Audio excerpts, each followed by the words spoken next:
Good evening and welcome to Orenda Books at Bedtime. I'm Karen Sullivan, publisher of Orenda Books, and tonight we're taking you to Finland. We're going to be visiting Finland with Auntie Tuomainen and the Man Who Died. So this is an extraordinary book. I'll tell you a little story. When I was at Frankfurt a few years ago, I went to see his agent and was pitched quite a number of things. But I peeked over his shoulder and saw that Auntie's name was at the bottom of the list, and being a huge fan of Auntie's earlier books, I bought 2 books sight unseen. Now the first one was The Mine, which we published 3 years ago, and it's a dark Nordic noir, traditional kind of thriller. The second book, I was given a little warning by Auntie. He said, this is a funny book, this is a funny dark thriller. And of course my immediate thought was, is Finnish crime funny? Well, I can tell you hand on heart that it is extremely funny and not that different from British humor. With this book, we're traveling to a mushroom farm. We're traveling to mushrooms in the forests of Finland, and this is what the book is about. A successful entrepreneur in the mushroom industry, Jaakko is a man in his prime. At just 37 years of age, he's shocked when his doctor tells him that he's dying.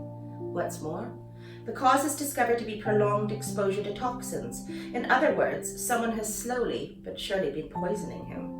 Determined to find out who wants him dead, Jaakko embarks on a suspenseful roller coaster journey full of unusual characters, bizarre situations and unexpected twists. With a nod to Fargo and the best elements of Scandinavian noir, The Man Who Died is a page-turning thriller brimming with the blackest comedy, surrounding life and death and love and betrayal, marking a stunning new departure for the king of Helsinki noir. Auntie Tuomainen's The Man Who Died is translated by David Haxton. Over to you, Auntie. Good evening.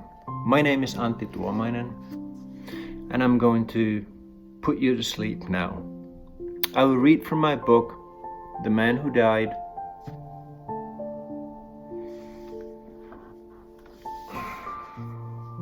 I have survived the night. I have found powers I never knew I had. I lay away next to Taina without accusing her of murdering me. I'm going to need some evidence first.